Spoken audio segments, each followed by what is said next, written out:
Aujourd'hui, parler dans l'émission Vision du Monde du Coran. Voilà, une fois n'est pas coutume. Le Coran, sa structure et son interprétation, parce qu'on verra que l'interprétation qu'on peut donner du Coran dépend beaucoup de la structure qu'on lui donne. Et pour parler de ça, j'ai fait appel à Monsieur Sami Aldeb, qui est docteur en droit et spécialiste en droit musulman. Sami Aldeb, bonjour. Bonjour. Bonjour, voilà. Comme traditionnellement dans cette émission, pour les gens qui viennent la première fois comme intervenants, je leur demande, ma première question porte sur eux en principe, à moins qu'ils s'y refusent absolument.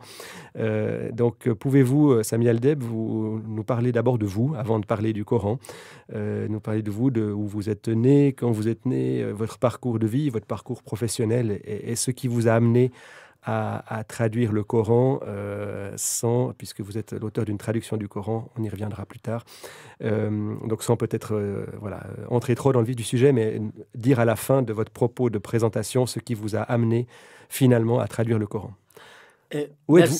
Quand et où êtes-vous né?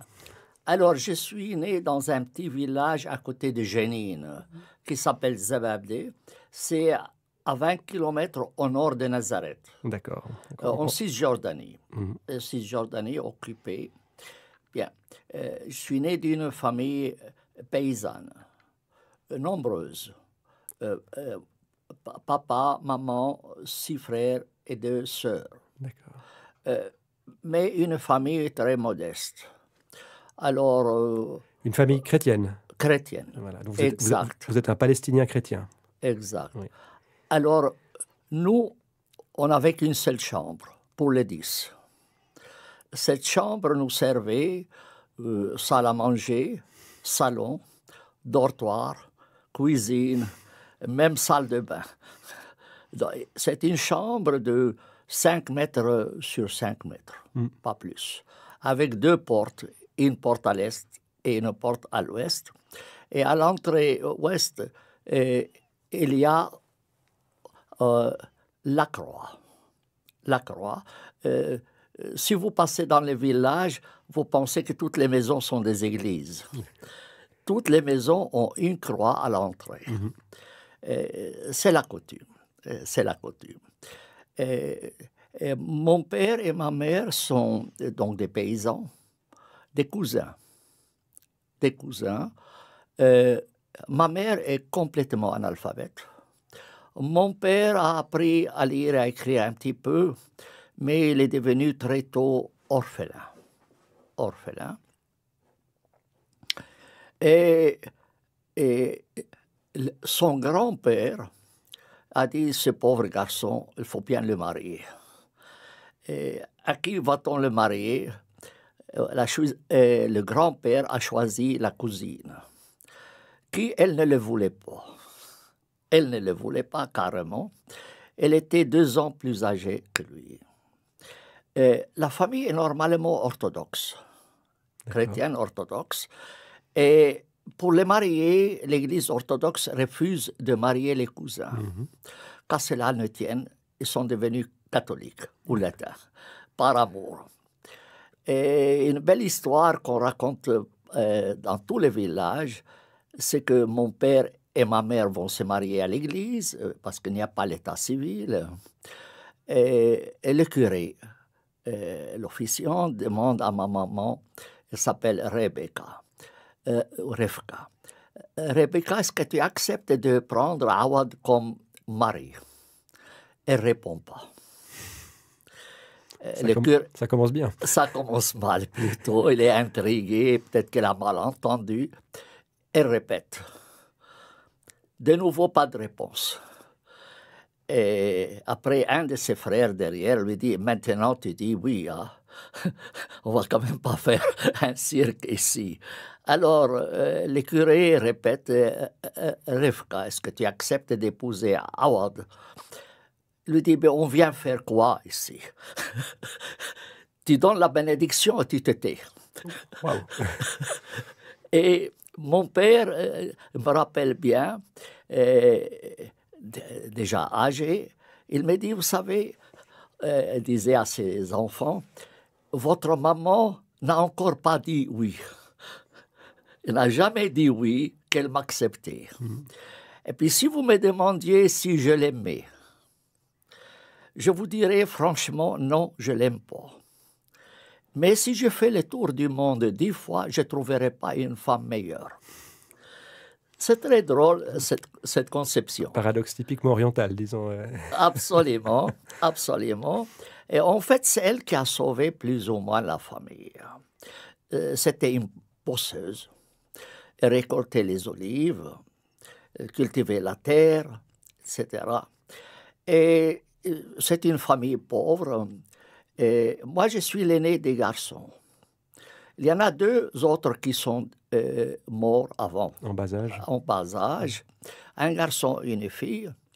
J'ai une sœur plus âgée que moi. Donc moi, je suis l'aîné des garçons. Et à la maison, on m'appelle Sami, dans les papiers du gouvernement. Mais il s'est fait que je suis tombé malade. On m'amène à l'hôpital de Naplouse, très loin. Le médecin lui dit à mes parents, « Écoutez, on n'a pas assez de lits. Ce garçon, dans tous les cas, il va mourir. Ramenez-le au village. Ça ne sert à rien de le maintenir chez nous. » Lui dit, « Mais ce pauvre garçon n'a pas été baptisé. Alors, s'il meurt chemin, ça ne va pas. » Bon, d'accord, on contacte un curé de Naplouse qui s'appelle Zacharie. Zacharie vient, il dit, « Comment s'appelle ce garçon ?» Il s'appelle Sami. Écoutez, aujourd'hui, on fête la décapitation de Jean-Baptiste. Est-ce que ça vous gêne qu'on le nomme Hanna, Jean? Appelez-le comme vous voulez. Et à peine j'ai été baptisé, disent mes parents, qui croient dur comme fer, j'ai été tout de suite guéri. Et j'ai demandé à tété, maman, et ils m'ont ramené effectivement au village, vivant. Vivant. Et mes parents estiment que c'était un miracle. Eux croient, je ne sais pas, moi je ne sais pas. Toujours est-il qu'au village, on me connaît seulement sous le nom de Jean, Hanna, Johannes, n'est-ce pas? Sami, c'est pour les papiers officiels. Mais au village, on me connaît sous le nom de Hanna, et mon père s'appelle Abu Hanna, le papa de Hanna, parce que c'est comme ça, et maman s'appelle la maman de Hanna. Donc vous êtes une célébrité, en fait. Oui, absolument. Et puis surtout avec ma maman. Alors, vous allez au village, tout le monde vous dira l'expression « qu'est-ce qu'on vient faire dans la bénédiction du tété ?» Tout le monde la connaît. Vous allez maintenant, aujourd'hui, 70 ans après, tout le monde la connaît par cœur, cette litanie.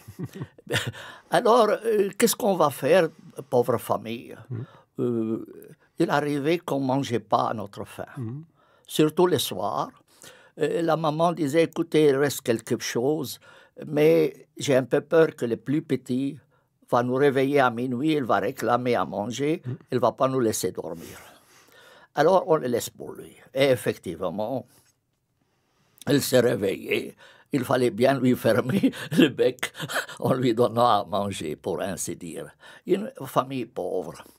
Et malgré ça, vous avez pu faire des études. Oui, justement.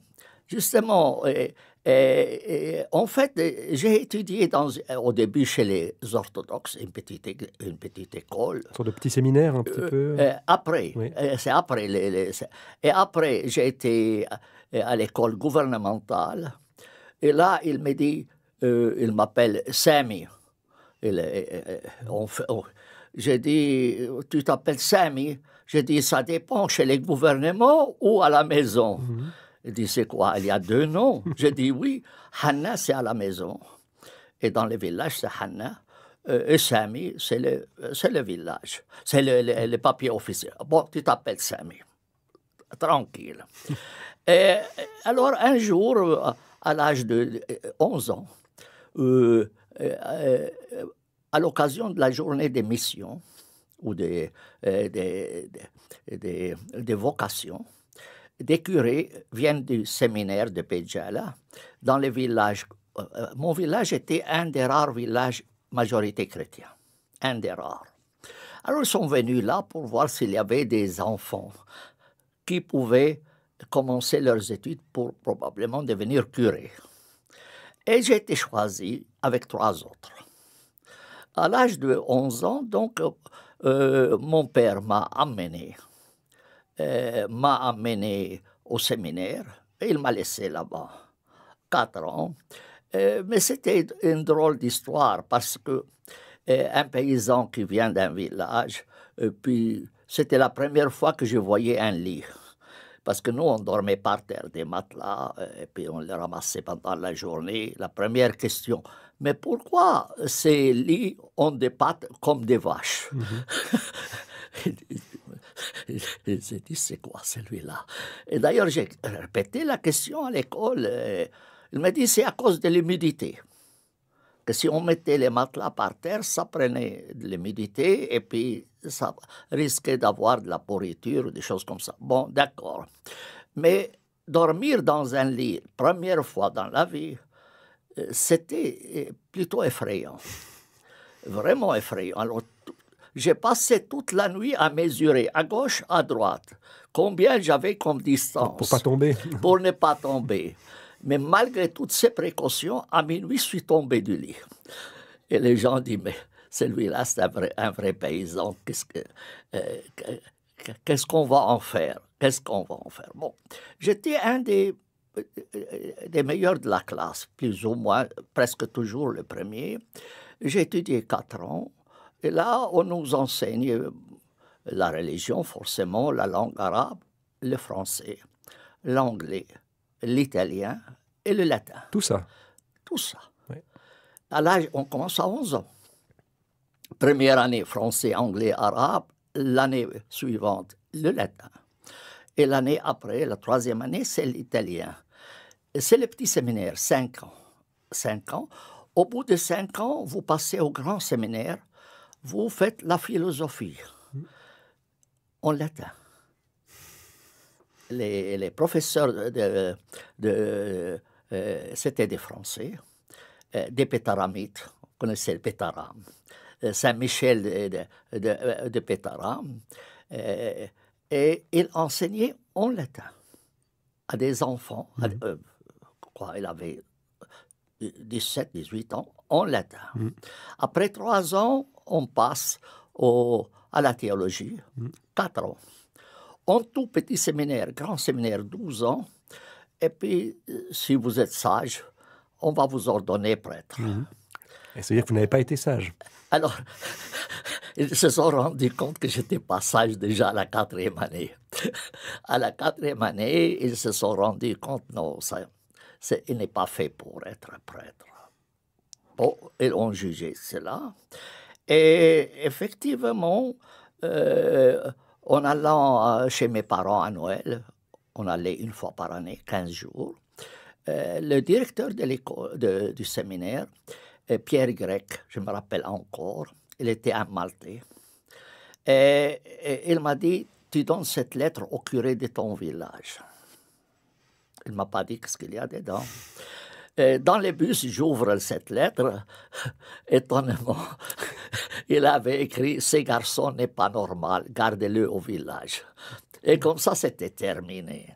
C'était terminé, ma vocation, mais c'était vraiment un problème pour mes parents.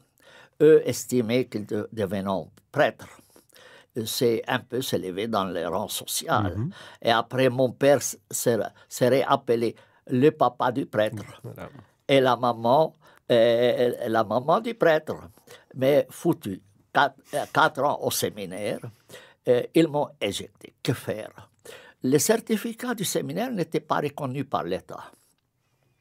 L'unique possibilité que j'avais, c'est d'aller apprendre le métier de couturier chez les Salésiens à Bethléem, en face du séminaire. À partir de mon école professionnelle, je voyais le séminaire où on m'a éjecté. On m'a éjecté, très bien. Alors, j'ai fait le couturier. J'étais diplômé couturier. Et j'ai travaillé 2 ans comme couturier. comme couturier à Jenin, mais ça ne me plaisait pas. Et puis un salaire de misère. Et bien, et pendant que j'étais chez les Salésiens, je me suis dit, j'avais marre de la maison. Je vais trop tôt à l'école. 10 jours avant l'école, je dis, je vais foutre les camps. Je vais aller chez les Salésiens. Les Salésiens me disent, écoutez, c'est quand même pas un hôtel ici. Vous venez lorsque l'école ouvre. Alors, on ne vous prend pas. Alors, qu'est-ce qu'on fait? Je ne vais quand même pas traîner dans les rues de Bethléem. Alors, je téléphone chez les trappistes. La trône, à côté d'Emmaüs. Je dis, écoutez, j'aimerais bien faire une retraite spirituelle chez vous. Ils m'ont dit, volontiers, mais volontiers, venez. Et j'ai traversé les territoires israéliens, etc., là où il y avait la guerre de 67. Et là, je tombe sur un curé, un dominicain, qui lui aussi venait faire la retraite spirituelle. Et il s'appelle Adrien Schenker. Vous le connaissez, Père Schenker, bien sûr, oui. Oui, c'est un grand ami à moi. Il est venu dans cette émission. Oui. Alors, le Père Schenker, on a gardé contact. Et après, la Croix-Rouge internationale voulait un traducteur, français-arabe, 1 jour, 2 jours par semaine. Je l'ai fait. Gagnais peu, mais bon, c'est déjà mieux que rien. Mais ça m'a permis d'aller visiter les familles des prisonniers ou de faire la liste des gens qui allaient visiter leur parenté dans les prisons. C'était assez pénible. Bien. Et là, par miracle, le certificat de séminaire a été reconnu par les gouvernements. Alors, j'ai sauté sur l'occasion. Je prends le bus. Je vais au séminaire. J'ai dit, j'ai appris que mon certificat est reconnu. Je le veux. Je veux mon certificat avec la reconnaissance. Écoute, tu nous déranges, etc. Je ne quitte pas le séminaire avant que j'ai mon certificat. Le problème, c'est que quand j'étais au séminaire, alors, je suis entré Sami. D'accord, Sami. Ils m'ont dit, Sami, il y a déjà un autre Sami, ça ne va pas. Il faut un autre nom, un autre prénom. Du bon Hanna, Jean. On a aussi Hanna. Et alors, choisis un autre. J'ai dit, mon grand-père s'appelle Moïse. Ah, c'est très bien. On va t'appeler Moïse. Pour finir, moi, j'avais un certificat de naissance dans lequel c'est écrit Sami. Et au séminaire, j'étais Moussa. Et on ne savait pas qui est Sami, qui est Moussa, etc. Bon, pour finir, ils m'ont donné le certificat. Je suis rentré tout fier. Je me suis informé que je pouvais faire des études autodidactes, faire la maturité autodidacte. Où ça? Et à Jenin. À Jenin, à côté de mon village, je me suis inscrit. J'avais 3 mois pour faire mon examen. Entre la reconnaissance de mon certificat et l'examen. Et j'ai très bien réussi. En 3 mois, j'ai appris toute la matière pour la maturité. J'ai pris 20 jours de congé seulement. J'étais encore couturier, aussi traducteur à la Croix-Rouge. J'ai pris 20 jours juste pour les examens. Bien, je reviens chez le Père Schenker. J'ai dit, mon père, voilà, j'aimerais bien étudier, mais mes parents sont pauvres, on n'a pas d'université.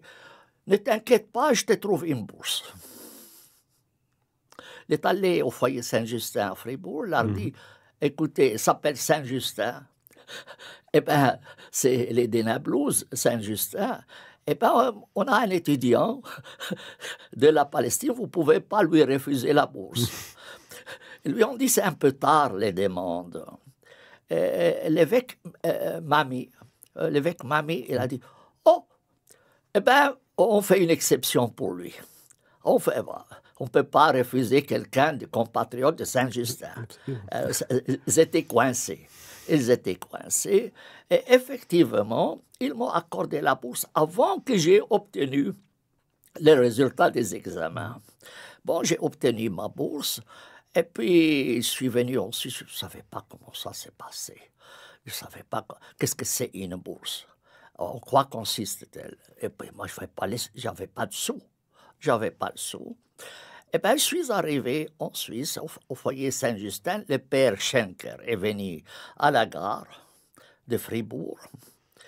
Et il s'est fait que les parents du délégué de la Croix-Rouge, avec lequel je travaillais, avaient son père et sa mère qui visitaient la Terre Sainte. Le jour où je suis venu en Suisse, j'avais son père à gauche et sa mère à droite. Une sacrée escorte. Oui. C'est vraiment extraordinaire. Alors, on atterrit à Genève, à l'aéroport de Genève. Il téléphone au père Schenker. On vous amène votre Samy. Il vient à la gare de Fribourg. Et puis, il me prend chez le père Bernardin Wild, le directeur de le regretté, un augustinien. Et il me reçoit, il me montre ma chambre. Et c'était une occasion en or. Et il ne fallait surtout pas la louper, parce que si je perds cette occasion, je n'aurais plus. Et il s'est fait que le séminaire et la faculté de droit dans lesquelles j'ai étudié, il y avait juste la rue. Je sors de la chambre, je traverse la rue, je suis à la faculté. À Fribourg. À Fribourg. Au début, j'ai voulu faire l'économie, mais je n'ai rien compris, parce que c'est trop de mathématiques. Chaque jour, je prenais une aspirine. À la fin de la semaine, j'étais à la faculté, je dis, général Bol, rentrer au village, je ne peux pas. Eh bien, moi, je vais faire le droit. Oh, d'accord, pas de problème. Le matin, j'étais en économie, l'après-midi, j'étais en droit. Et normalement, c'est 7 semestres minimum. 7 semestres minimum. À l'époque, oui. Oui. Et on était 2 sur 24 à finir en 7 semestres. 2. Le fils du maire de Fribourg et moi-même paysan palestinien. Le père Bernardin Wild, le jour où j'ai obtenu ma licence, il m'a dit, j'ai une surprise pour toi. Et laquelle? On te paye la bourse pour le doctorat. Ah oui, oui. Puisque tu as été 7 semestres, et vous étiez 2 à finir en 7 semestres. Et le plus drôle, c'est que moi, je suis arrivé tard à l'économie. Une semaine perdue. J'étais arrivé un peu tard à l'école. Et puis, j'ai dit à mes collègues, qui veut m'aider? Qui veut m'aider? Il y avait quelqu'un, s'appelle Georges. Moi, je t'aide. Moi, je t'aide. Alors, qu'est-ce que tu veux? J'ai dit, moi, j'ai loupé des cours. Tu me donnes, s'il te plaît, des notes. Et il m'a aidé. Il s'est fait que c'est un fils de paysan, comme moi. Et quand j'ai voulu faire la naturalisation, il fallait chercher une commune. Il dit, tu viens dans mon village. Alors, c'était sa commune à lui, Vuissance, qui m'a donné la naturalisation. Tu sais, c'est le seul avec lequel j'ai contact.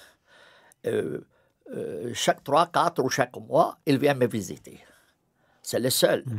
J'ai assisté aux funérailles de son père, aux funérailles de sa maman et à son mariage. C'était très drôle. Il fallait sonner les cloches au nombre des années de la mariée. Et moi, je ne connaissais pas cette coutume. On me dit, toi, tu étais au séminaire, c'est toi qui vas sonner les cloches. Et moi, je me suis déchaîné à sonner. Ça a dépassé les 50. Elle dit, oh là là, cette mariée doit être une vieille femme. Ils ont compris que moi, je ne connaissais pas la coutume. La coutume. Bien, alors moi, donc je me suis inscrit pour le doctorat à Fribourg. Moi, mais je ne comprenais rien à la vie. Vous savez, article tel, toi tu es juriste, article tel, paragraphe tel, tu ne connais rien au monde. Alors je dis, je vais faire les sciences politiques aussi en même temps. À l'Institut de hautes études internationales de Genève, j'ai fait mon diplôme. Et en même temps, j'ai fait mon doctorat. Mais mon doctorat, c'était sur les non-musulmans au pays d'islam, cas de l'Égypte. Donc les personnes non musulmanes. Les non-musulmanes dans un pays musulman, cas de l'Égypte. Donc le statut des non-musulmans en Égypte. En Égypte. Et je suis allé, pour cela, j'ai passé une année entière en Égypte. où j'ai rencontré une quarantaine de personnalités. Vraiment. Boutros Ghali, tu connais, je l'ai rencontré. C'est lui qui a pris le prix Nobel de la littérature. Je l'ai rencontré. Et je prenais notes. Je garde encore les notes de 76-77. Je les garde chez moi. Je les ai écrits au crayon. Parce que ça ne s'efface pas. C'est indélébile, le crayon. Et je les garde et j'ai fait même des émissions sur mes rencontres avec ces personnes. J'ai présenté ma thèse de doctorat et qui a obtenu summa cum laude. Donc à Fribourg. Hein? À Fribourg. Et elle a même obtenu le prix, la meilleure thèse de l'année. Vous voyez. Et après, il fallait trouver du travail. Et ce n'était pas facile. Je n'avais pas la nationalité. Et mon directeur de thèse, le regretté Alfred von Overbeck, a été nommé directeur de l'Institut suisse de droit comparé. Je vois. Il me téléphone, il me dit, tu ne veux pas travailler avec moi, vous ne voulez pas travailler avec moi, qu'est-ce qu'il y a? Il dit, j'avais envoyé plus que 400 candidatures, toutes refusées. Alors, le professeur Alfred von Overbeck m'a nommé responsable du droit arabe et musulman. C'est là que j'ai fait ta connaissance. Hein, Exact. Tu as fait ça quoi, pendant une trentaine d'années, 29 ans? 29 ans. J'étais d'ailleurs le premier collaborateur. Et à ce moment-là, il n'y avait pas un seul livre de droit arabe. Il venait de se créer. Et aujourd'hui, c'est probablement la meilleure bibliothèque de droit arabe et musulman en Europe occidentale. Je pense. Sur le plan juridique, j'ai fait le tour des pays arabes, 2-3 pays exceptés, et j'ai ramassé.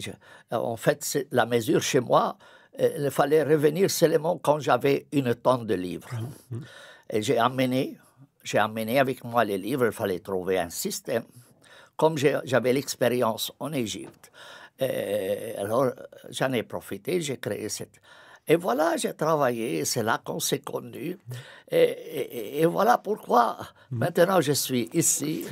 Alors c'est évident, oui, c'est une histoire incroyable. Enfin, puis tu as un talent de conteur typiquement oriental, disons. Hein, voilà. Les orientaux sont plus forts que nous pour raconter des histoires. Et alors, bon, tu es donc docteur en droit, spécialisé en droit arabe et musulman, dans ce département de l'ISDC, l'Institut du droit comparé. Et comment est-ce que tu en es venu c'est la chose qu'on va te voir avant la pause musicale, et puis ensuite, on parlera vraiment justement du Coran. Mais comment est-ce que tu en es venu à traduire le Coran puisque c'est ça dont on parlera dans la deuxième partie de l'émission. Comment est-ce que tu en es venu à traduire le Coran? Alors, comme j'ai fait sur les non-musulmans en pays d'islam, j'étais obligé d'étudier le Coran. Parce que le Coran est la base, hein, la base du droit musulman. Hein. Enfin, exactement. C'est le fondement. C'est la première source. Oui. Et il y a des dispositions qui règlent le statut des non-musulmans. Il y a plusieurs versets du Coran. Et moi, j'avais commencé à m'intéresser au Coran à l'âge de 16 ans. J'avais acheté un bouquin dans un kiosque à Jérusalem, station de bus. Je rentre au village. Je dis, maintenant, je vais regarder ce livre que tout le monde dit, c'est extraordinaire, etc. Je les prends à la colline, là, sous les arbres, les oliviers. Je dis, l'air frais va me rafraîchir le cerveau. Eh bien, j'ai rien compris. Et comme on n'a qu'une seule chambre, où est-ce que tu veux mettre un livre que tu ne comprends même pas? Alors, je l'ai donné au premier musulman que j'ai rencontré. C'était la coupure totale. Et puis, à l'âge de 24 ans, j'ai commencé ma thèse de doctorat. Je dis, maintenant, je ne peux pas échapper. Je ne peux pas échapper. J'écris en français. Il fallait bien trouver une traduction française. Et bien, comment on comprend le Coran? Comment on comprend le Coran? Quand j'étais en Égypte, Mohamed Ahmed Khalafallah, c'était un fameux savant qui avait créé beaucoup de scandales en Égypte. Et sa thèse de doctorat, d'ailleurs, a été refusée. Il avait écrit sur le Coran. Et puis, je l'ai visité dans son appartement, dans sa maison. C'était au mois de Ramadan, je me rappelle bien. Question, « Monsieur le professeur, j'arrive pas à lire le Coran. Vous pouvez me donner un conseil ?» Il me dit, « Il faut le lire à l'envers. » À l'envers. comment à l'envers? Et il m'a expliqué que le Coran n'est pas par ordre chronologique. Et tu sais, toi, tu es juriste comme moi. On n'a jamais étudié le Coran. On ne sait pas quoi, qu'est-ce qu'il y a dans ce livre. Et pourquoi il est comme ça? Il dit, écoutez, on n'a pas le temps. Je ne vais pas vous faire des leçons de droit musulman. Et puis, j'ai écrit un livre dans lequel j'ai dit qu'il fallait remettre dans l'ordre chronologique les chapitres du Coran. Quoi? C'est quoi par ordre chronologique? Mais je ne comprenais rien du tout parce que je ne connaissais rien du Coran. Ah. Donc, alors, si je résume, on a encore quelques minutes juste avant la pause musicale, mais donc, c'est en fait, vous aviez besoin de pouvoir accéder au Coran et de le comprendre pour pouvoir faire sérieusement du droit musulman. Donc voilà, vous avez d'abord pensé que vous pouviez vous baser sur les traductions qu'on trouve couramment, dont on dira qu'un petit mot tout à l'heure. Et puis vous êtes rendu compte qu'en fait, ces traductions n'étaient pas utilisables, en tout cas pour l'usage que vous en aviez. Et donc c'est ça qui vous a amené ultimement, il y a une vingtaine d'années, à faire votre première traduction du Coran, c'est juste, hein? Disons, le premier problème était l'ordre chronologique du Coran. Les traductions me posaient moins de problèmes à ce moment-là, oui. Parce que j'ai fait ma thèse de doctorat en 79, j'ai fini. Mais ma traduction du Coran, c'est 2008. Oui. Et là, je me suis heurté. Quand j'écrivais mes articles, il fallait citer des articles, surtout des versets, surtout de Hamidullah. Et je découvre que Hamidullah, un verset qui se répète ou un passage qui se répète 10 fois, il le traduit de manière différente. Hamidullah est un traducteur du Coran, un des plus célèbres. Hein, voilà. Les musulmans ne jurent que par lui. Les musulmans francophones, disons. Francophones, oui. Ouais. Et même autres, parce que c'était une personnalité quand même. C'était une personnalité fameuse. Et alors, juste pour qu'on comprenne bien, donc le Coran, quand on achète une édition du Coran dans n'importe quelle librairie ou qu'on trouve n'importe quelle bibliothèque, donc c'est composé de 114 sourates, c'est-à-dire des chapitres, grosso modo, on peut dire. Hein, oui. Et ils sont classés, en gros, du chapitre le plus long au chapitre le plus court. Avec beaucoup d'exceptions. Mais grosso modo, c'est ça. C'est ça. Et alors, avant de vous repasser la parole, je dis juste que évidemment, c'est pas enfin, il y a un autre exemple bien connu de cette manière de classer les choses, c'est les épîtres de Paul dans le Nouveau Testament, qui sont aussi classés selon cet ordre-là, pas selon l'ordre dans lequel Paul les a rédigés, mais de la plus longue, l'épître aux Romains, jusqu'à la plus courte, je ne sais même plus laquelle c'est, Philémon, je ne sais plus quoi, voilà. Oui, effectivement, ça s'est posé la question, mais pourquoi ils l'ont fait comme ça? En fait, les chapitres courts, poétiques, ils les ont jetés à la fin. À la fin, parce qu'ils n'en avaient pas besoin. Oui. Et ils ont mis les grands chapitres au début, parce que c'est là où on a le droit. Le droit. Et l'État et au jour le jour, le droit, c'est quand même ce qui fait tourner la machine, quoi. Exact. Ouais. Exact. Et le calife, l'État islamique, voulait des versets, et pas la poésie. La poésie, ça ne l'intéressait pas. Et qui sont d'ailleurs incompréhensibles. Alors, eux, ils ont mis les chapitres utilisables au début. Mais le problème, c'est que, en fait, il y a plein de contradictions. Alors, on va le voir justement. Alors, on va reprendre tout ça juste après une brève pause musicale que nous allons lancer à l'instant.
Voilà, chers auditeurs, voilà, après cette brève pause musicale, donc nous voilà revenus dans Radio Maria Suisse Romande, de l'émission Vision du Monde avec Sami Aldeb, qui on a passé un certain temps à nous parler de sa vie, comment un pauvre paysan palestinien chrétien a pu arriver comme comme docteur en droit ici en Suisse romande. Et on avait commencé avant la pause musicale donc à parler un peu du Coran justement, hein, qui se présente dans les éditions qu'on trouve couramment sous forme de 114 sourates, c'est-à-dire 114 chapitres classés plus ou moins de la plus longue à la plus courte, hein, comme les épîtres de Paul dans le Nouveau Testament. Et alors maintenant, en fait, je reviens à quelque chose que nous a dit Sami il y a quelques minutes, quand quelqu'un lui a dit « mais en fait le Coran, il faudrait le lire à l'envers ».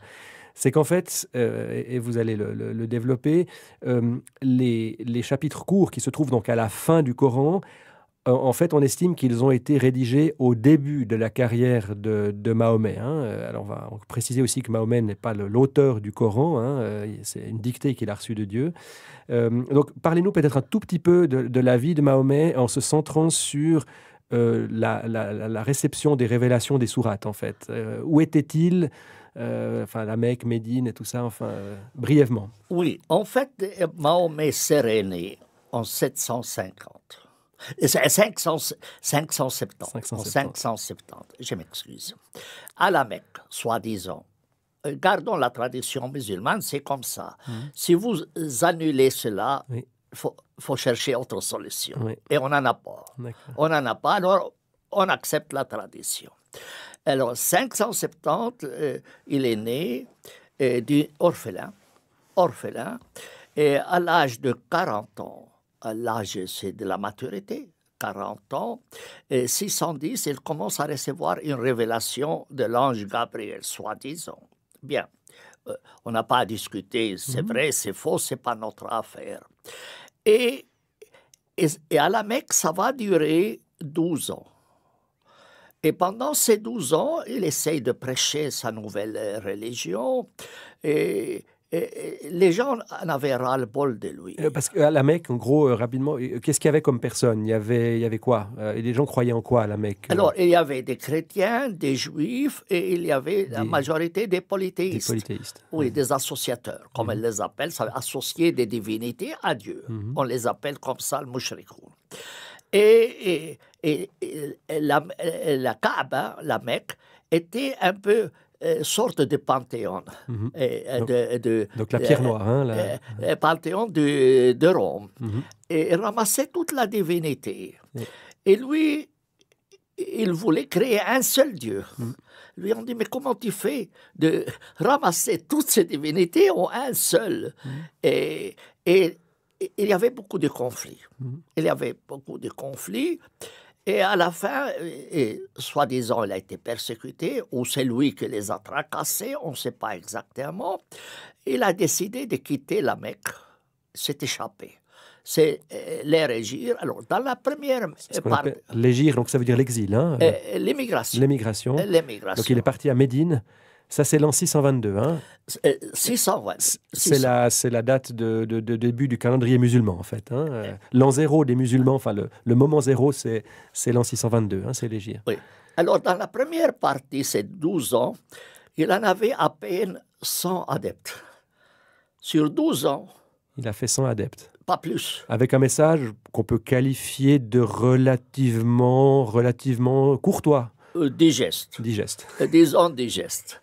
Vous voyez, pas tout à fait digeste, mais quand même digeste, comparé au reste. Alors, à la Mecque, il aurait reçu 86 chapitres. Alors, donc, après son émigration à la Mecque... Hein, là, tout change. Tout change. Le ton change, on peut dire. Hein. Le ton change et on passe d'un prophète au prophète armé. D'accord. Au prophète armé. Et c'est là que les tribus ont commencé à entrer dans la religion. Parce qu'il a utilisé l'épée. Il ne faut pas se leurrer. Il disait, Dieu m'a mis la nourriture à l'ombre de mon épée. Oui. Il le disait comme ça, carrément.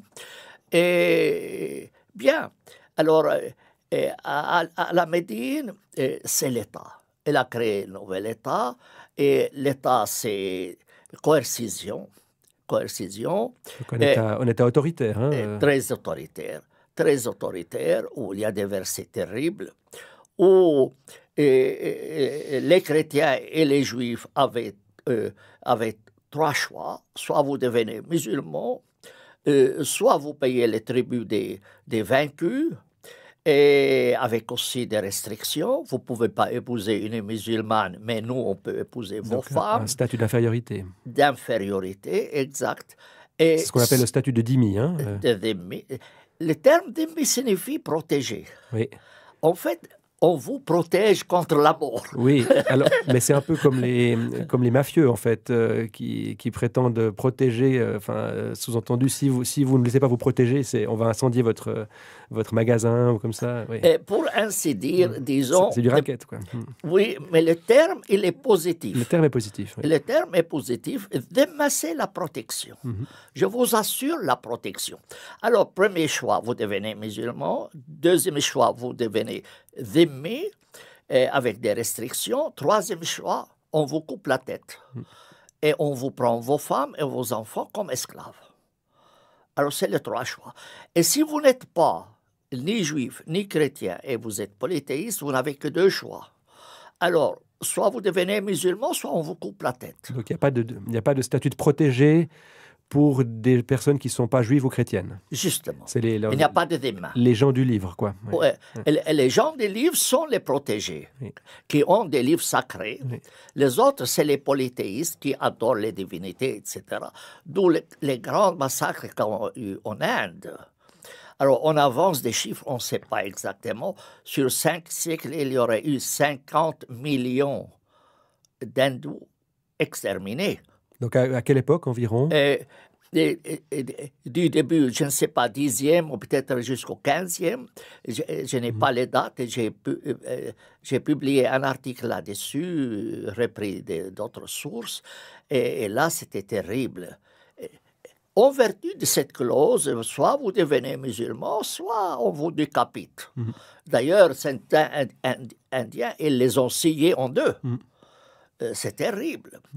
Et jusqu'à maintenant, il y a des musulmans qui menacent les hindouistes en disant soit vous devenez musulman, soit puis on va vous détruire les temples.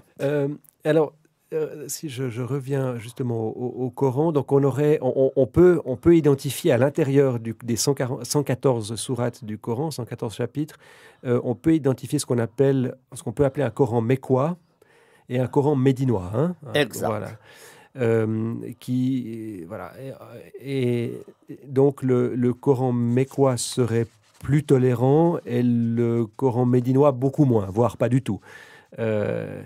Alors justement, donc tout ça se trouve dans le Coran et tout ça se trouve, comme je l'ai dit, un peu mélangé puisque les sourates sont classées plus ou moins par un ordre un peu arbitraire, qui est l'ordre de la taille des chapitres, ce qui explique les nombreuses répétitions qu'on peut voir dans le Coran de certaines histoires, par exemple, de Moïse ou d'Abraham, etc. Alors, comment les juristes musulmans, parce que les musulmans sont très juristes, hein, les 4 écoles de l'islam sunnite sont avant tout les écoles d'interprétation juridique, comment les juristes musulmans font pour harmoniser ces textes contradictoires, hein, ces contradictions qu'on observe entre le Coran mécois et le Coran médinois? Qu'est-ce qui l'emporte? Alors, en fait, la règle chez eux, comme dans tous les systèmes juridiques, c'est que les lois précédentes sont abrogées par les lois postérieures. Voilà. Antérieures, postérieures.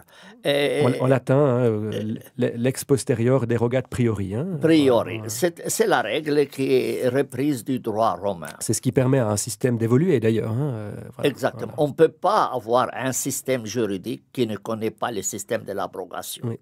Et toi, tu es juriste comme moi, et tu sais...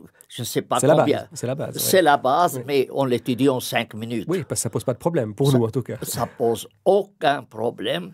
Il n'y a aucun livre là-dessus, à ma connaissance. Oui. En Suisse, il n'y a aucun livre. Alors que chez les musulmans, il y en a des pavés. Des pavés. Tu en as toi-même écrit un, d'ailleurs. Hein? J'en ai écrit un sur 140 pages, 160 pages en français. Sur l'abrogation. Et pourquoi c'est si compliqué, l'abrogation, en quelques mots? Alors, c'est simple. c'est que, avant tout, il faut... Mais qu'est-ce qui abroge quoi? Tu vois, si tu prends la feuille fédérale, tu supprimes les dates. Tu supprimes les numéros des pages et tu mélanges les feuilles. Et comment tu vas savoir quelle est la loi qui s'applique? Alors, avec le système de la datation et de la pagination, on sait que c'est les dernières lois qui l'emportent. Maintenant, le Coran n'a pas de date. Alors, ça c'est le premier problème. Et on ne sait pas qu'est-ce qui est abrogé, qu'est-ce qui n'est pas, et qu'est-ce qui est venu en premier et qu'est-ce qui est venu après. Donc les savants musulmans se sont quand même plus ou moins mis d'accord sur une certaine chronologie des sourates, hein? C'est juste. Disons, tu sais, moi j'ai beaucoup d'admiration pour les juristes musulmans, vraiment. Ils ont créé des traités, des ouvrages entiers à partir d'un livre très compliqué et très confus. Comment ils ont pu créer un système? C'est vraiment des gens géniaux. Regarde, ils ont écrit parfois 10 volumes. Averroès a écrit 6 gros volumes. Et le philosophe qui était aussi juriste, tu te dis, comment tu peux, à partir d'un Coran si confus, créer un système juridique de A à Z? Tu vois? Et ils ont beaucoup travaillé. Ils ont vraiment beaucoup travaillé, mais ils n'ont pas pu se mettre d'accord entre eux parce que le texte lui-même n'est pas clair. Le plus grand exégète, Tabari, qui, je crois, son commentaire a 20 volumes. C'est le plus grand commentateur du Coran. Il répète 700 fois l'expression « les exégètes ne sont pas d'accord » quant au sens de ce verset. 700 fois. Et le même mot ou le même verset, il lui donne jusqu'à 15 sens différents. Et à la fin, il dit « Et Dieu connaît mieux. » Wallahu a'lam. Et Dieu connaît mieux. Alors, mais on fait comment? Alors, ils ont essayé un peu de trouver une solution. Et au point qu'ils disent, si tu n'arrives pas à distinguer entre un verset abrogé et un verset abrogeant, tu ne peux pas être juriste. Tu ne peux pas être mufti. Mais comment tu vas le savoir? C'est déjà là la complication. Et il y a beaucoup de problèmes, c'est qu'il y a des versets qui ont été considérés comme abrogés, mais qui s'appliquent, qui ne se trouvent pas dans les textes du Coran, mais qui s'appliquent jusqu'à aujourd'hui. Il y a des versets qui, par exemple, la lapidation. La lapidation ne se trouve pas dans le Coran. Mais en cas d'adultère, on lapide. Sur la base de quoi? D'un verset qui s'était vaporisé. D'accord. Donc c'est un verset qui a fait partie du Coran, qui n'en fait plus partie, mais qui s'applique toujours. Et qui est contredit d'ailleurs par un autre verset qui dit si quelqu'un commet l'adultère, il faut le fouetter. Alors on a un verset qui dit qu'il faut fouetter en cas d'adultère, qui est toujours dans le Coran, mais qu'on n'applique pas. Parce qu'il est abrogé par un verset qui a volé. Qui n'est plus dans le Coran. Qui s'est envolé.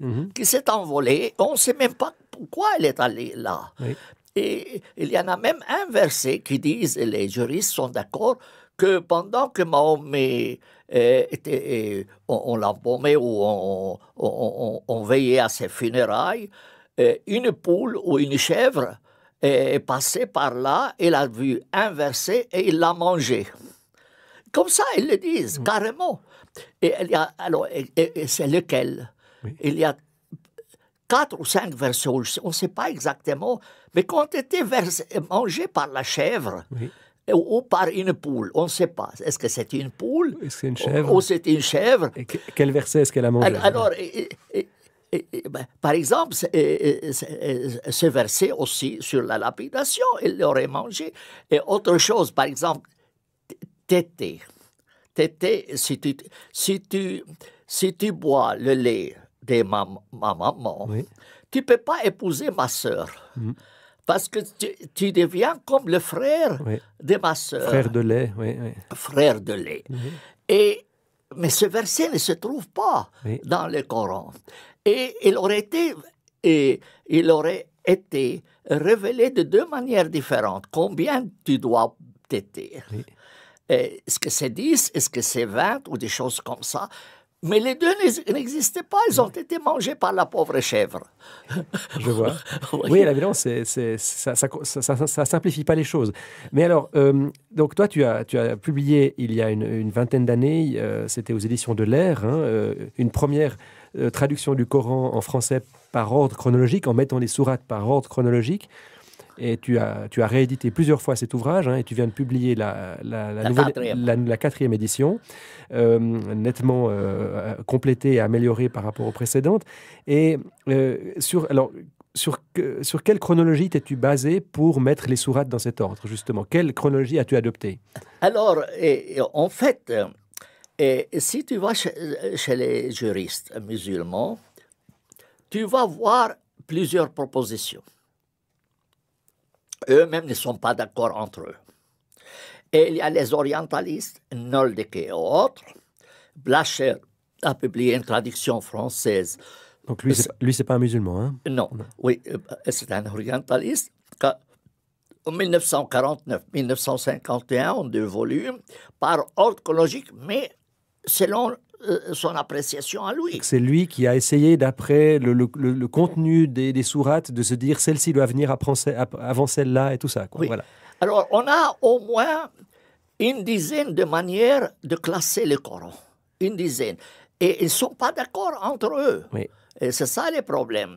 Donc, alors, une dizaine de manières de le classer par ordre chronologique, hein. Voilà. Parce que bon, il y a l'ordre qu'on trouve dans toutes les éditions courantes, hein, ces fameuses, ce classement plus ou moins par ordre de taille. Voilà. Alors, est-ce qu'il y a quand même une chronologie, un ordre qui l'emporte un peu sur les autres? Alors, comme eux disent, tu ne peux pas être juriste ou mufti ou exégète ou savant religieux si tu ne sais pas qu'est-ce qui est abrogé, qu'est-ce qui ne l'est pas. Alors, on suit quoi?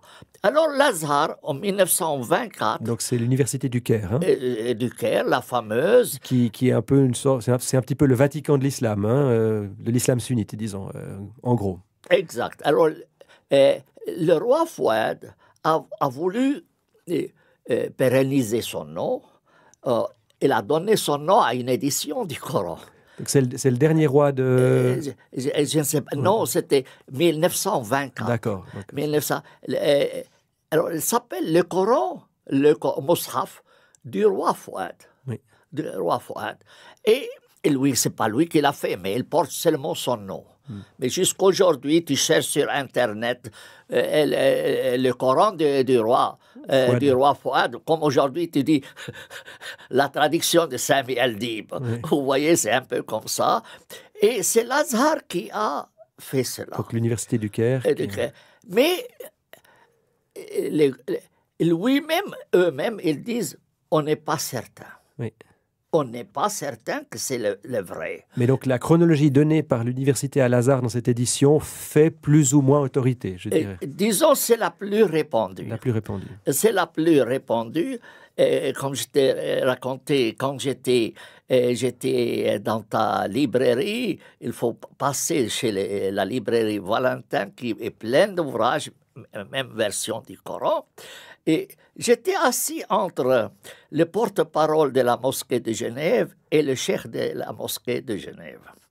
Et c'était à l'université de Fribourg. Vous savez, le Christ était crucifié entre 2 larrons, n'est-ce pas? tu te donnes le beau rôle, si je comprends bien. Oui, non, c'était juste pour la plaisanterie. Alors, les deux me disent, on veut acheter ton exemplaire, ta traduction du Coran. Je dis, ça va me poser des problèmes parce que ce n'est pas l'ordre auquel ils sont habitués. Pourquoi est-ce que je vais me créer des problèmes? Je dis non, ça ne vous intéresse pas. Mais pourquoi tu ne veux pas nous les vendre? Oui, mais c'est pas le Coran, c'est pas comme celui que vous achetez chez Hamidullah ou autre. Ils me disent, on sait que tu l'as fait par ordre chronologique, mais c'est comme ça qu'elle doit l'être. Ils ne voulaient pas le faire eux-mêmes, en fait. Oui, je lui ai dit, si c'est comme ça, pourquoi vous ne le faites pas vous-même? Il dit, nous, comme musulmans, on n'a pas le droit de les toucher. On va les publier tel qu'il est maintenant, on va faire des remarques en disant ces chapitres, si on les mettait par ordre chronologique, ils portaient tel numéro, mais on ne va pas pouvoir l'arranger. D'ailleurs, le pauvre Mohamed Ahmed Khalafallah, lui, il s'est attiré les foudres, parce qu'il a écrit un article d'une 20aine de pages où il dit il faut se défaire du Coran. Mais tu imagines, Denis, il y a des millions et des millions d'exemplaires du Coran dans l'ordre désordonné actuel. Tu en fais quoi? Tu en fais quoi? Tu vois, tu vas en faire quoi? Tu vas les noyer au Nil ou dans la mer? Oui. Alors, eux n'osent pas les toucher. Et en plus, le problème, c'est que les musulmans, un jour, se retrouvent à la mosquée avec un Coran différent de celui qu'il avait la veille. Mais pourquoi? Ah non, c'est comme ça qu'il faut. 14 siècles. Oui, évidemment, ce serait une sacrée révolution. Mais alors, il nous reste 2-3 minutes. J'aimerais arriver à un point qui me semble important. Donc, tu as donc traduit le Coran, une nouvelle traduction originale, voilà, de toi, par ordre chronologique. Tu as adopté l'ordre chronologique de l'université Al-Azhar du Caire.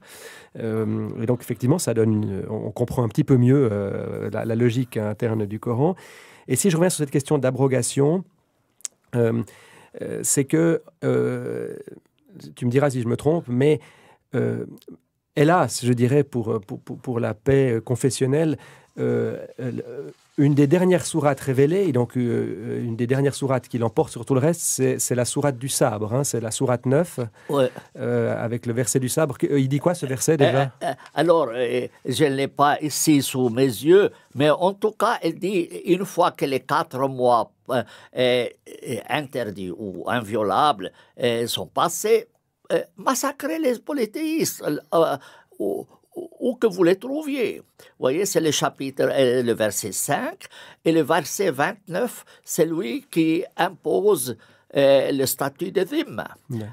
Alors, et en fait, cela, comme c'est à peu près les dernières choses qu'on estime avoir été révélées, ça abroge tout ce qui précède, enfin tout ce qui précède qui est contradictoire. Par exemple, le fameux verset « nulle contrainte en religion » qui se trouve dans le Coran et que les musulmans citent souvent pour montrer leur tolérance.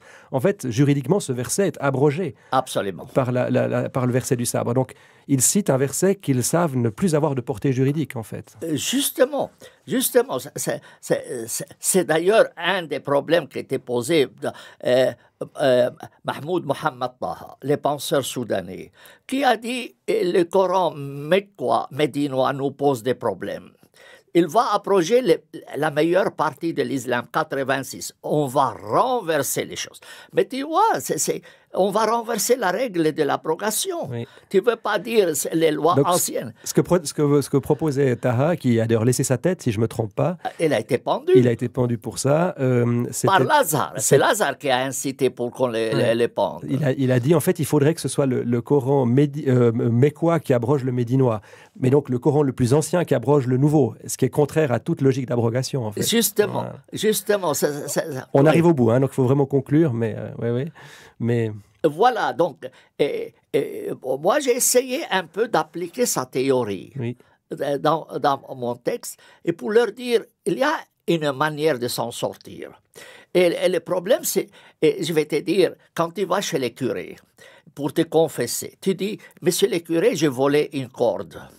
Et tu dis, une corde, c'est rien du tout. Alors tu fais Ave Maria 2 fois, Pater Noster 2 fois, Dieu te le pardonnera. Eh, monsieur le curé, vous savez, j'ai oublié de vous dire que la corde était hachée à un chameau. Quoi, donc tu as volé la corde et le chameau? Il dit, oui, je ne voulais quand même pas le détacher. Et le chameau était le seul. Ah non, il y avait toute une caravane. Mais alors, il faut le dire du début. En fait, tu publies le Coran par ordre chronologique, mais comme si tu voles la corde. Et puis, il y a toute la caravane. Mais tu fais l'innocent, dis-moi, je n'ai voulu prendre que la corde. Hein? Mais tu sais, tu renverses tout.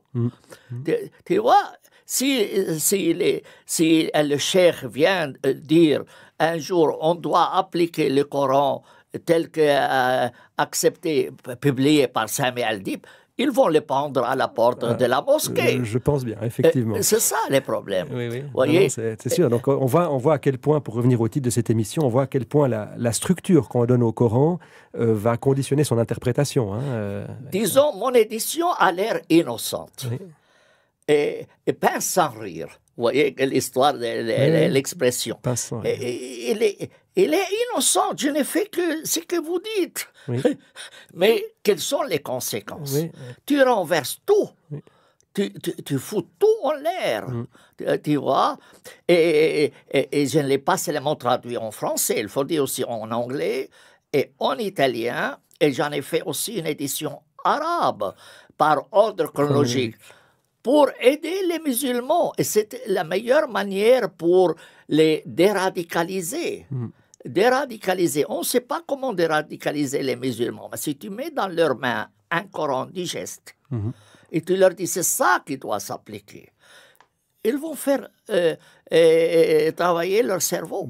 On va rester sur ce message d'espoir, effectivement. Voilà. Merci beaucoup, Sami Aldeb. On pourrait évidemment poursuivre des heures à vous entendre parler du Coran et de diverses anecdotes. En tout cas, merci infiniment. Merci infiniment pour cette émission. Et puis, voilà, chers auditeurs, je me réjouis de vous retrouver, en principe, au mois de décembre pour la prochaine émission. Sami Aldeb, merci beaucoup. Merci beaucoup. Merci pour ceux qui nous écoutent.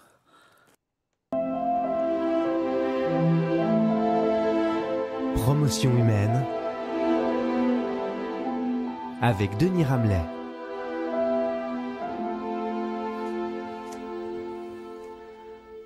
Bonjour chers auditeurs de Radio Maria Suisse Romande.